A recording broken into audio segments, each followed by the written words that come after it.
Good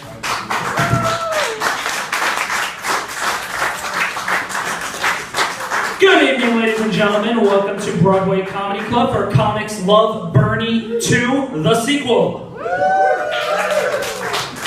All right, you guys ready for a good show? All right, right on. Welcome to Broadway Comedy Club for Comics Love Bernie, benefit for Bernie Sanders. I am your host, Anthony Mustachio. I will be your host throughout this wonderful evening of hilarious comics. Bernie Sanders would have loved to have been here, but it's 7 now, so it's a little bit past his bedtime. So did anyone see the fight last Saturday night on cable TV? Did anyone see that fight? Wasn't that awesome? That condescending bitch went right into the ring, all talking shit and whatnot. She got her ass handed to her on a platter. Bernie told Hillary off. It was awesome. But for real, anyone see the debate? The Democratic debate? Yeah. Right on. Hillary really got the heat on, and Bernie was giving good answers, and Marvin O'Malley got some questions, which feels a little mean. Feels like we're teasing him a little. I feel at this point we should just give him like a ribbon that says, you know, thanks for participating. You're not going to be president, but listen, thanks for coming out. Thanks for, you know, donating the time. You were great. Thanks. Oh, man. You know, the debate was actually really serious, and I expected it to be that way because, you know, the Republican debate, we knew it was going to be a comedy because it was on Fox, you know, with The Simpsons, and we knew the CBS one wasn't going to be that funny because it was on CBS, you know, with like The Big Bang Theory, and it was okay. And I really liked Bernie's comment that he's not as big a socialist as Eisenhower. Something about it was just so funny to me. Come on, guys. I'm not that much of a socialist. Come on, give me a little credit. But it was good. I liked it. What do we want to talk about tonight? We got a lot of political comics, a lot of funny comics coming to the stage tonight. Let me ask you this. Anyone here like Jon Stewart? Yeah. All right. He's not coming. But even better. We got the man that taught Jon Stewart stand-up comedy in the late 80s, early 90s. My friend, comedy professor extraordinaire Scott Blakeman is here. He will be headlining, and it will be... Give it up for Scott. Scott's awesome. Damn right. Anyone miss The Daily Show with Jon Stewart? Anyone miss Jon? Yeah. I totally do. Trevor's okay. I think it's pretty funny, but I so sincerely miss Jon. And I like Late Show with Colbert, but I do miss the Colbert Report. I miss political nonsense Colbert. And unfortunately, John Oliver is going on hiatus soon, so with all these fake news shows going away, you know, you think Fox would take a hint. Fuck Fox. Speaking of terrorist organizations, ISIS, anyone see that they put out a video targeting New York City? Anyone afraid? Damn fucking right. It's so strange, because I don't feel afraid because we're competing with an enemy who has the strategy of 12-year-olds who use Call of Duty. A video on YouTube is a threat. Like, I didn't watch it, but I'm just going to assume it goes something like, you're a faggot, and your mother's a whore, and I fuck your mother. Some stupid, immature shit like that. And what's even worse is that they're on Twitter. ISIS is on Twitter calling the group Anonymous like idiots, and they're going after Joe Biden and Putin, and they're just throwing out insults. It's so strange. I don't even know who we're after. I don't even know who's in charge of ISIS. Donald Trump? Can we talk about Trump for a second? Sure. All right, well, I'm the one with the mic, so we really don't have a say in the matter. Donald Trump, who the fuck is letting this this Staten Island tan lesbian soccer mom in a suit run for president? Trump is a cartoon character villain come to life. And it really got put into perspective for me today when I got out of the train under Trump Tower. Just the sound of that Trump Tower just sounds so ominous and scary. It sounds like the last stage in a video game where you fight the boss.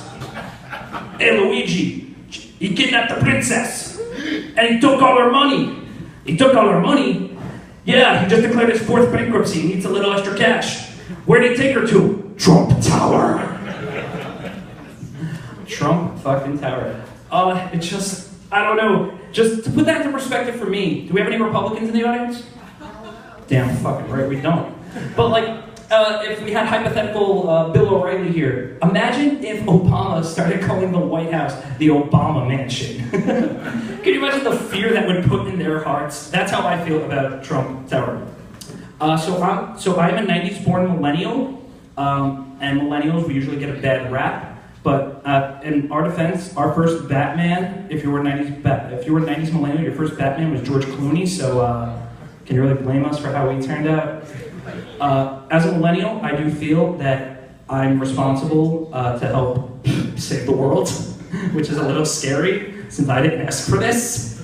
Like it's almost like this. Like I didn't ask for this face. I was kind of just born with it, and now it's my job to like leave it better than when I started with it. So far, so not so good yet.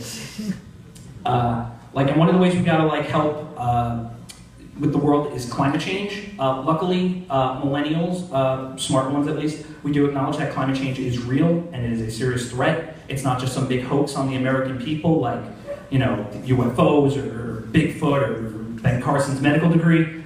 Like, we acknowledge the existence of climate change or global warming or Chris Christie's carbon footprint, whatever you want to call it. And what's interesting is they're actually planning the biggest climate activist protest next month in Paris at a UN climate rally, and they're calling it the Climate Games. It's like the Hunger Games, except instead of sacrificing a person, we're gonna unplug a Prius.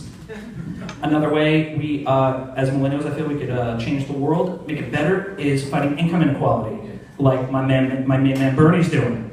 And one of the ways, raise the minimum wage to $15 an hour. Fuck yeah, minimum wage is $15 an hour. I'm sure you all agree that the minimum wage should not be a starvation wage, it should be more of a struggle to get by wage. I know in San Francisco, they actually raised the minimum wage to $15 an hour last year. So now, by at least 2018, 2019, people who do work full-time jobs in San Francisco will be able to afford to live in a cardboard box in San Francisco. So fuck yeah, progress.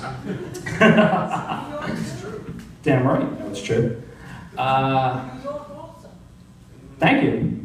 Right on. Fuck me up, man. So good. What else do I want to say? Yeah, that's about it. I know that the fast food workers are fighting for $15 minimum wage, which I also endorse. Anyone else? People who work at McDonald's and Burger King and Wendy's, they're fighting for 15. And some people like look down upon them and say, no, they don't deserve that. But if you would want $15 an hour too if you had to spend every day dealing with Chris Christie. Fuck Chris Christie. I can't believe that dude is running for president, mostly because I can't picture him running. Man, it's weird because he hasn't announced who his VP would be yet, his running mate. But, I mean, it's Chris Christie, Jersey boy, it's gonna be Springsteen. He loves Bruce Springsteen, which is perfect because when I think Chris Christie, I think Born to Run, as I'm sure we all do. But no, he hasn't announced who his running mate yet would be, but I guess he'll close that bridge when he comes to it. I'm just worried that, all right, one lone clap, I like it. I made a difference tonight. I'm just worried that Hillary and Jeb are going to get the nomination for each party, and that scares the shit out of me, because either way, we're going to end up with a Bush in the White House, and I'm not feeling that.